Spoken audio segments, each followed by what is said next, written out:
Buen día, queridos estudiantes, bienvenidos a nuestra lección número 6 de Recreopedagogía.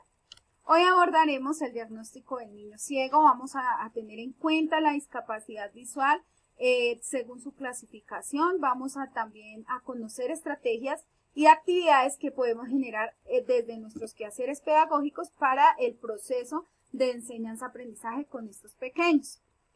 Entendiendo discapacidad visual como la alteración del sistema visual que trae como consecuencia dificultades en el desarrollo de actividades que requieren el uso de la visión. En contexto pues de la discapacidad visual tenemos niños o personas ciegas y también niños o personas que tienen con una visión pero muy baja.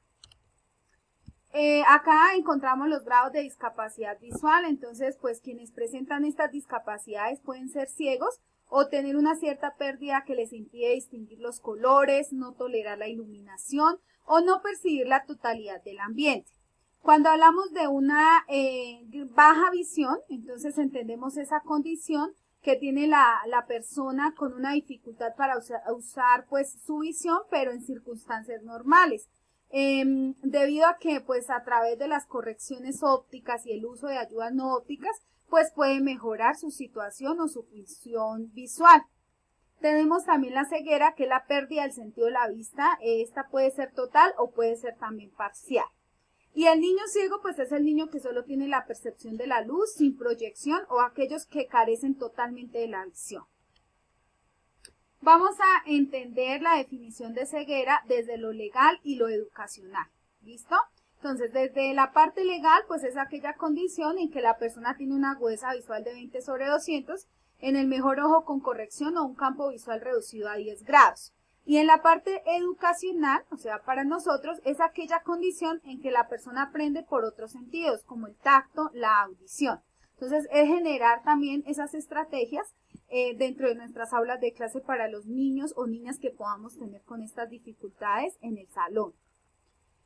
Bueno, acá tenemos la clasificación, entonces tenemos la visión parcial, que es cuando la persona afectada muestra dificultades para percibir imágenes con uno o ambos ojos, siendo la iluminación y la distancia adecuadas, necesitando lentes u otros aparatos especiales para normalizar la visión. Entonces, al niño que utiliza gafas, a la niña que utiliza gafas, entonces le determinan una visión parcial.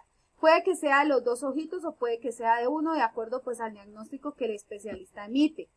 La visión escasa es cuando el resto visual de la persona tan solo le permite ver objetos a escasos centímetros. Entonces también podemos encontrar eso de niños que de pronto se pegan muchísimo al cuaderno, muchísimo a los libros, ¿cierto? Porque pues de una distancia un poco más larga no lo pueden hacer. Tenemos también la ceguera parcial, que es cuando el resto visual tan solo permite captar la luz, aunque sin forma, solo bultos y algunos matices de colores. Entonces, esta es una ceguera parcial en la que se identifican solo los bultos, pero pues ellos no identifican los colores como son puntuales.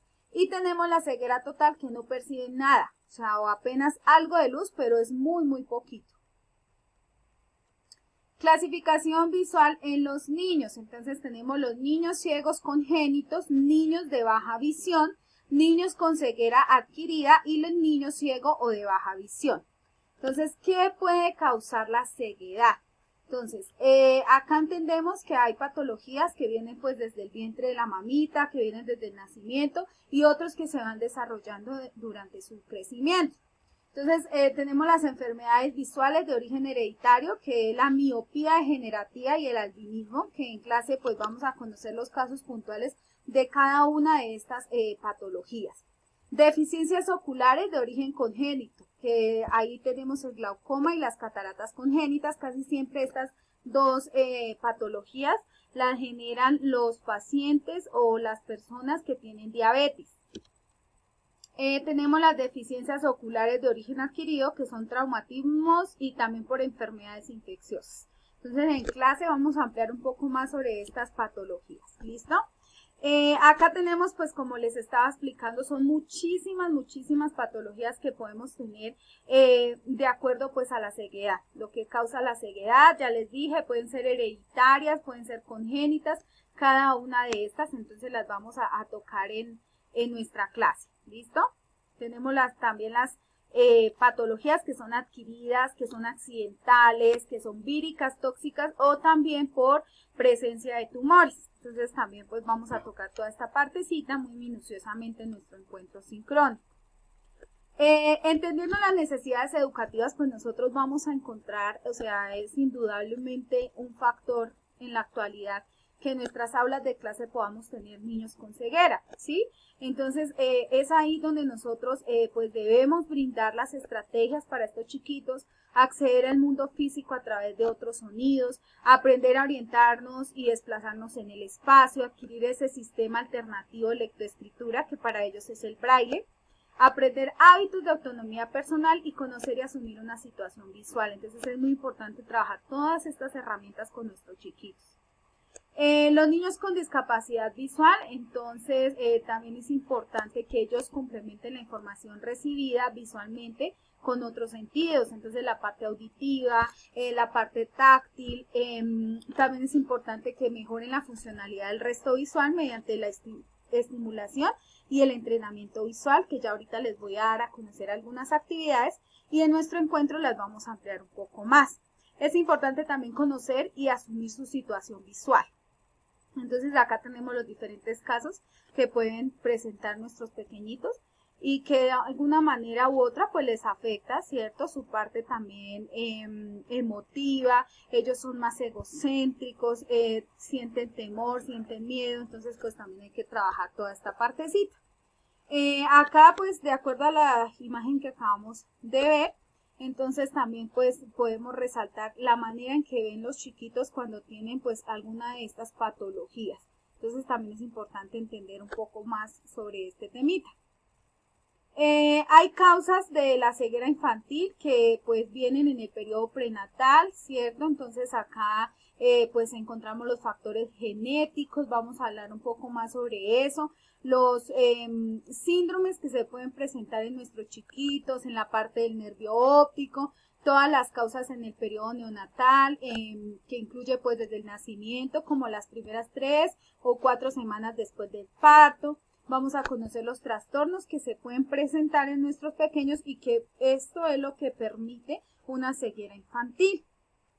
Bueno, también vamos a tocar en nuestro encuentro sincrónico todas las patologías que se pueden presentar en los niños y que a través de estas patologías se puede resultar una ceguera infantil. Entonces las vamos también a estudiar muy minuciosamente. Para todos los niños con discapacidad visual y también los niños con ceguera infantil, pues se debe tener una rehabilitación integral para todos donde se sea dirigido tanto a los niños como también a los docentes y padres de familia. ¿Por qué? Porque este debe ser un trabajo en conjunto donde se pueda lograr toda la inclusión social, donde se permita desarrollar las actividades y las estrategias por todo lado para que el niño empiece su proceso y empiece pues cada vez a surgir toda la parte de su rehabilitación. Es importante en este momento de rehabilitación manejar actividades, también procedimientos, talleres, o sea, toda la parte íntegra en el estudiante, en el niño y de mirar más allá de cómo se está sintiendo ese niño y poderle brindar las herramientas, ¿sí? Entonces, pues todo esto lo hacemos con ayuda de la psicóloga, con ayuda de la psicoorientadora en la institución. Todos los docentes debemos ir enmarcados hacia un mismo trazo, ¿cierto? Y asimismo, pues también padres de familia y los especialistas que vean pues al estudiante. Vamos a mirar también cuál es la importancia del componente psicosocial y médico, ¿cierto? Que pues entendiendo pues que la psicología facilita la adaptación del niño a la situación de discapacidad visual, a ese proceso de rehabilitación, a toda la parte de estabilidad emocional, de la autoestima sana, de la actitud positiva en todo momento. Entonces es muy importante el trabajo social, que es el encargado de orientar a la persona y a la familia en la autogestión de recursos personales, familiares, todo lo que tiene que ver con esta parte social de protección, facilitando pues esta manera de incluir socialmente. El componente físico, que vamos a trabajar todo lo de aprestamiento físico, la orientación, la movilidad, cómo en estos estudiantes debemos trabajarlo a través del autocuidado, a través de actividades de movilidad, a través de las actividades de vida doméstica, de todo el contexto en el que se desarrolla. Y tenemos los componentes de actividades de la vida diaria, que son las técnicas que nos permiten a nosotros desarrollar habilidades y facilitar la autonomía en el desempeño de actividades básicas y puntuales que sean cotidianas en nuestros estudiantes. Bueno, viene toda la parte del componente de comunicación, toda la parte de lectoescritura, que la trabajamos con los niños en discapacidad visual a través del programa Braille, que es el que fomenta la participación en actividades de aprendizaje, aplicación del conocimiento, ¿sí?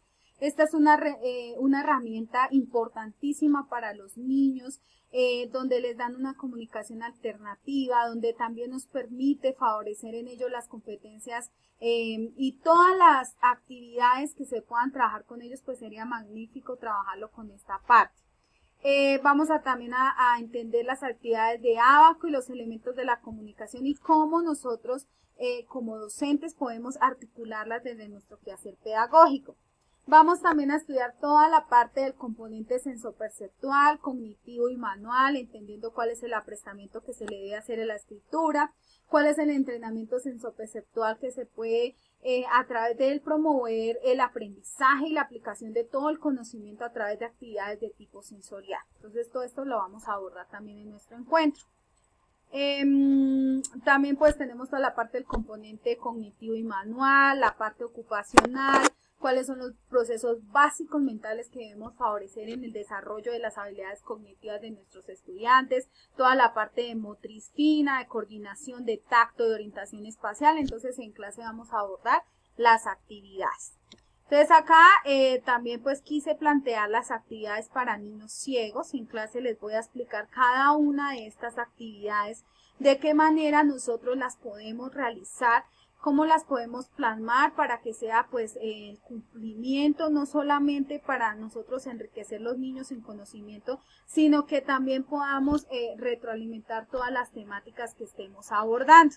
Entonces son muchísimos materiales que podemos hacer y podemos crear con nuestros chiquitos y que son pues de gran utilidad con estos seres que de verdad necesitan todo nuestro apoyo, que necesitan nuestro amor, que necesitan nuestra paciencia, nuestra dedicación, porque son seres únicos y maravillosos. ¿Listo? Bueno, muchas gracias por haber observado el video. Recuerden que en nuestro encuentro sincrónico ampliaremos un poco más este tema. Vamos a conocer un poco más las actividades puntuales que vamos a trabajar con nuestros niños en discapacidad visual. Vamos a mirar cuál es ese entrenamiento visual que también le podemos generar a través de nuestras habilidades y competencias estructuradas desde cada una de nuestras áreas de conocimiento. Entonces, pues un feliz día y nos vemos. Chao.